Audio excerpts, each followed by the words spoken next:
Bismillahirrahmanirrahim. Assalamu alaikum warahmatullahi wabarakatuh. Once upon a time, there were three dervishes. They were called Yak, Do, and Say. They came from the north, the west, and the south, respectively. They had one thing in common. They were looking for the deep truth, and they sought a way. The first Yak Baba sat down and contemplated until his head was sore. The second Do Aga stood on his head until his feet ached, and the third Sekalandar read books until his nose bled. Finally, they decided upon a common effort. They went into retirement and carried out their exercises in harmony, hoping that by that means to summon enough effort to produce the appearance of the truth, which they called deep truth. For 40 days and 40 nights they contemplated. At last, in a whirl of a white smoke, the head of a very old man appeared, as if from the ground in front of them. "Are you the mysterious Khidr, guide of men?" Yak Baba asked. "No, he is the Qutub, the pillar of the universe," Do Baba said. "I'm convinced that this is none other than one of the Abdals, the changed one," Sekalandar said. "I am none of these," said the person, "but I am that which you may think me to be. Now you all want the same thing which you call the deep truth." "Yes, O Master," they said all. "Have you never heard the saying that there are as many ways as there are hearts of men?" asked the old man. "In any case, here are your ways. The first dervish will travel through the country of fools. The second Do Agha will have to find the magic mirror, and the third Sekalandar will have to call in aid of the jinn of whirlpool." So saying, that old man disappeared. There was some discussion about this, not only because the dervishes wanted more information before setting out, but also because although they had all practiced different ways, each believed that there was only one way, his own, of course. Now, none was certain that his own way was useful enough, even though it had been partly responsible for summoning the ghost which they had just seen and whose very name was unknown to them. So Yak Baba, the first dervish, left the cell and started asking anyone he met on his way if anyone knew the country of fools. At last, after many months, someone did know, and Yak Baba set off there. As soon as he entered the country, he saw a woman carrying a door on her back. He asked the woman, "Why are you doing that?" And the woman replied, "Because this morning before my husband left for his work, said, 'Wife, there are valuables in the house, let nobody pass through this door.' So is why I am carrying this door with me, so that nobody could pass it. Do you want me to tell you something which will make it unnecessary to carry the door?" asked the dervish Yak Baba. And the woman replied, "Certainly not. The only thing that would help would be if you could tell me how to light the actual weight of the door." "That I can't do," said the dervish, and so they parted. A little way further, he met a group of people. They were terrified before a large watermelon which had grown in field. "We had never seen one of these monsters before," they told him, "and it will certainly grow even larger and will kill us all. But we are afraid to touch it." Yak Baba said, "Would you like me to tell you something about it?" "Don't be a fool," they replied. "Kill it and you will be rewarded, but we don't want to know anything about it." So the dervish took out the knife and cut the melon into the slices, which he started to eat.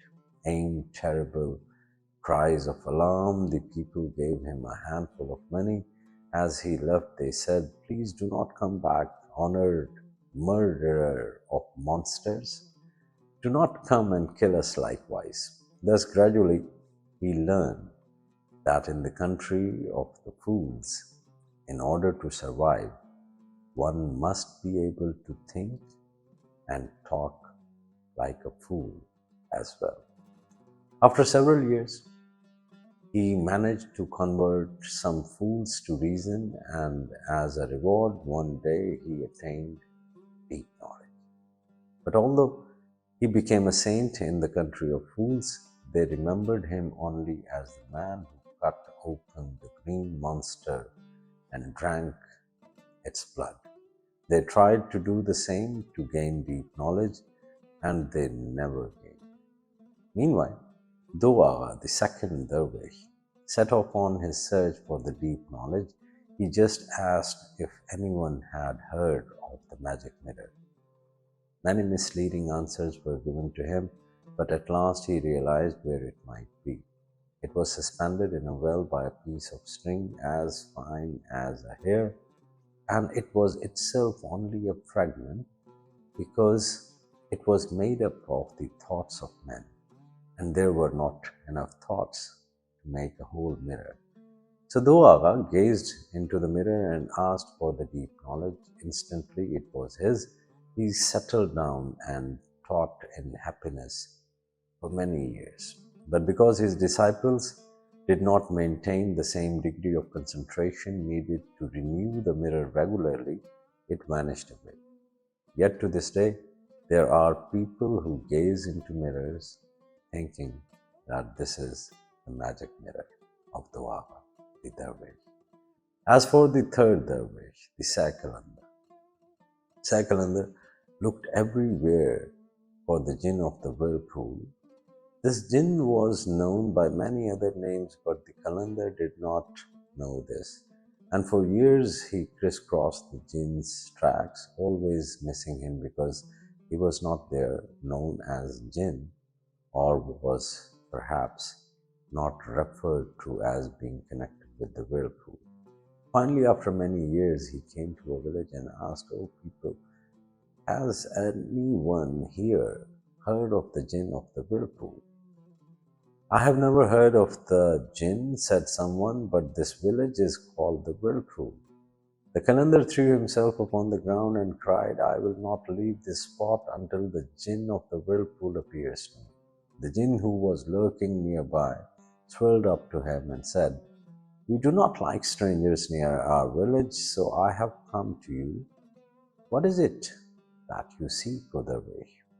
Saikalanda replied, "I seek deep knowledge, and I have been told that you can tell me how to find it."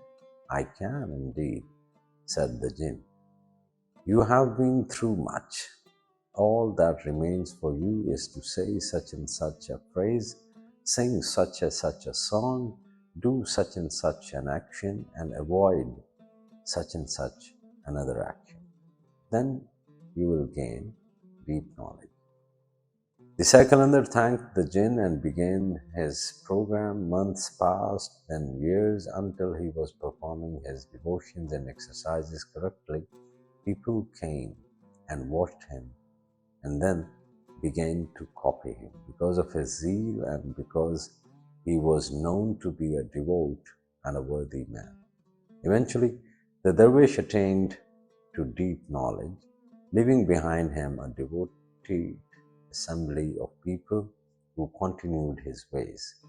They never did attain to deep knowledge, of course, because they were beginning at the end of their way's course of study. Afterwards, whenever any of the followers of these three dervishes meet, one says, "I have a mirror here, gaze enough, and you will eventually attain deep knowledge." Another replies, "Sacrifice a melon, it will help you as it did to the dervish, though Yak Baba." A third interprets, "Nonsense. The only way is to preserve in the study and organizing of certain postures of prayer and good works." When they had in fact attained to deep knowledge, the three dervishes found that they were powerless to help those whom they had left behind.